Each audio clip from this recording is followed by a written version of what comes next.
Bien, je pense avoir tiré la courte paille. Que je vais essayer de ne pas trop rallonger. Mais enfin, nous avons vécu 2 journées extrêmement riches et en faire une synthèse, voire un bilan, exigerait beaucoup plus de réflexion et beaucoup plus de temps que ce qui me reste. Mais j'en tirerai un certain nombre quand même d'enseignements. D'abord, l'expérience que nous avons vécue, je pense que ce qui m'a frappé, c'est bien la diversité des participants qui sont intervenus, qui ont posé des questions et à qui on a parlé dans les couloirs, dans les réceptions.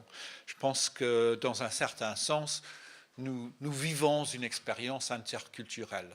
Et cela, je trouve très riche. Je vois tout autour de moi des expériences plurilingues ou multilingues, plusieurs langues qui sont en présence et des tâtonnements, des explorations mutuelles dans les rapports entre les participants. Et alors là, je pense qu'on est en plein dans l'interculturel vécu. Une deuxième réflexion pratique, c'est que je me suis aperçu que l'interculturel exige des moyens, des supports, des soutiens, et je suis très conscient que notre rencontre ici aurait été impossible sans le soutien des interprètes, notamment, que je tiens à remercier au nom de tous. Or, sans ces supports et ces soutiens, l'interculturel a beaucoup de difficultés à exister. Or, enfin, quant au contenu des contributions, je suis conscient que le bilan offert par Jean-François Graziani ce matin a passé très rapidement sur les interventions d'hier et je ne voudrais pas répéter tout bêtement, mais j'ai pensé plutôt de tirer un certain nombre de points thématiques qui me sont apparus comme des enseignements. Et là, je dirais un premier thème qui m'a beaucoup frappé, c'est l'itinéraire que nous avons fait vers une compréhension partagée de ce que c'est que l'interculturel. Nous n'avons pas cessé d'interroger cette notion et d'interroger les rapports entre le culturel et l'interculturel. Je ne sais pas, enfin, je suis sûr que nous n'avons pas terminé ce dialogue de découverte d'une conception, mais je pense que, et je parle certainement pas seulement pour moi, nous sommes sortis avec une compréhension enrichie des dimensions de la culture et de l'interculturel. Ce qui est sorti dans... J'ai décidé que je vais éviter de nommer des individus, mais il y a beaucoup d'intervenants qui ont évoqué cette ambiguïté de terminologie entre le culturel et l'interculturel, de même que l'ambiguïté des notions de culture qui circulent. Et la table ronde d'hier a essayé de mettre un peu de lumière sur cela. Une deuxième question thématique. Je pense que là, nous avons fait beaucoup de discussions autour des questions d'attitude ou de l'incarnation de l'interculturel, l'interculturel incarné, c'est-à-dire ce qu'en français on appelle le savoir-être et qu'on pourrait expliquer en termes de valeurs ou de réflexion métapragmatique ou d'attitude, d'instinct, de réaction personnelle, que l'interculturel, là où il existe, et il existe à peu près partout, est incarné dans les comportements, dans les individus et dans les réflexions que nous ne cessons pas de faire en accompagnant nos actions. Donc, nous n'avons pas encore tout à fait compris l'interculturel, mais nous savons que c'est incorporé dans les personnes. Un troisième élément, je dirais que tout au long de ces 2 journées, nous avons insisté sur l'importance des outils. Et il me semble qu'il y a lieu de réfléchir plus en avant sur les outils dont nous pouvons disposer. Alors, par outils, j'entends beaucoup d'éléments. Il y a le cadre européen, par exemple, qui est un outil de grande importance. J'ai moi-même parlé un peu du profil pour la formation des enseignants, qui est un autre outil. Le portfolio, il y a le portfolio linguistique, il y a le portfolio de la formation des professeurs. Tant de documents utiles. Nous avons parlé des supports en classe et des approches pédagogiques qui forment autant d'outils. L'usage de la littérature, des films, certainement, des blogs, des écrits d'étudiants, l'abécédaire dont on a entendu beaucoup, des outils pour faire réfléchir à la fois les enseignants et les étudiants. Et n'oublions pas aussi l'outil de l'évaluation. Je mettrai l'évaluation parmi les outils dont nous disposons parce qu'il y a toujours un effet pédagogique du mode d'évaluation choisi.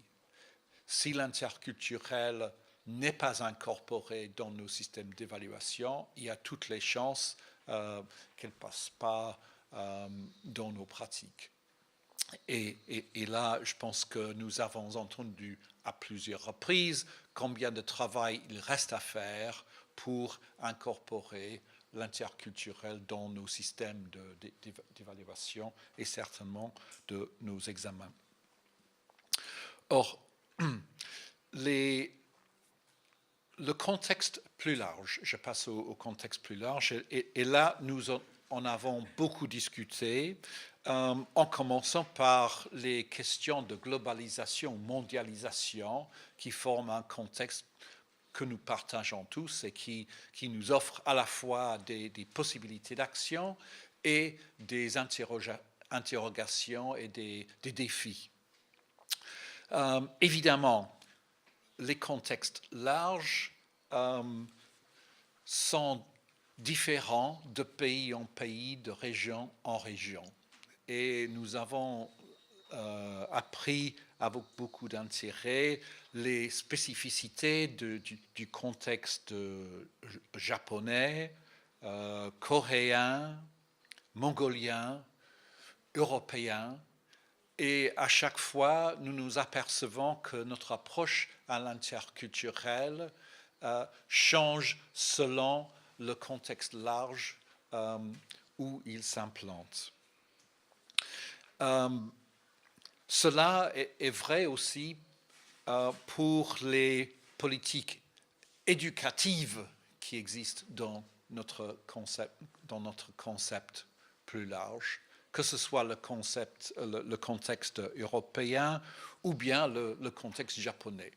Et alors, je pense que nous avons exercé une certaine discrétion dans nos discussions, mais des critiques ont bien percé visant les manques, les incohérences, les difficultés de faire comprendre aux décideurs, dans les ministres, dans les gouvernements, quels sont les vrais besoins dont nous voudrions pouvoir trouver des solutions. Or, dans un certain sens, cela nous a fait entrevoir notre propre rôle en tant qu'enseignants, notre rôle certainement de citoyen, sinon d'intellectuel. Nous avons des devoirs que nous pouvons mener dans notre contexte limité et pédagogique, mais nous sommes aussi invités à voir un peu plus grand et voir comment nous pouvons influer sur les politiques qui finalement vont déterminer les pratiques professionnelles que nous pouvons exercer. Et évidemment, et c'est une autre question, la politique au niveau micro, c'est-à-dire en classe, dans notre situation pédagogique, là, nous voyons des reflets de la politique plus large. Et c'est un domaine où nous avons par contre beaucoup de possibilités d'agir. Et nous avons réfléchi sur un peu le pouvoir réel que détient l'enseignant, le pouvoir qui est médié par le discours. Le discours, nous avons bien vu, le discours est une action sociale. En parlant, on agit aussi. Nous sommes des médiateurs qui exerçons une action directe sur nos étudiants et nous sommes capables de transformer certainement leur environnement, sinon leur identité. Nous sommes capables de labelliser la petite arabe ou bien d'annoncer que Dieu n'est pas dans la classe et donc de transformer l'expérience de nos étudiants. Il en sort des devoirs évidemment vis-à-vis de nos étudiants, mais aussi des devoirs de réfléchir sur notre propre action et nos propres moyens d'action. Or, et j'en arrive à ma dernière idée, c'est que tout au long de nos discussions, nous avons découvert des points communs, des interrogations partagées et même des idées à piquer, certainement. Je pense que ce colloque a été d'abord un exemple de collaboration remarquable et nous invite à procéder à des collaborations élargies. Je pense que c'est pour moi, en tant qu'Européen, je suis très content que nos politiques linguistiques aient un certain intérêt, mais je ne pense pas que cela remplace des collaborations réelles pour faire avancer la réflexion au niveau international et qu'il ne s'agit pas simplement de faire des exportations d'idées ou d'outils, mais de travailler ensemble dans un vrai interculturel, un vivre ensemble qui est une sorte de traduction de l'interculturel finalement. Donc, les perspectives d'avenir que je vois, c'est que dans la communauté de pratiques que nous représentons, nous découvrons des possibilités de collaboration que nous allons poursuivre à la fin du colloque et dans le temps à venir, j'espère. Je terminerai tout simplement en remerciant surtout Jean-Noriyuki Nishiyama et son équipe, ses collègues, ses étudiants qui ont fait ce travail extraordinaire de nous rassembler et de nous faire vivre l'interculturel de façon si vivante et si efficace. Je vous remercie.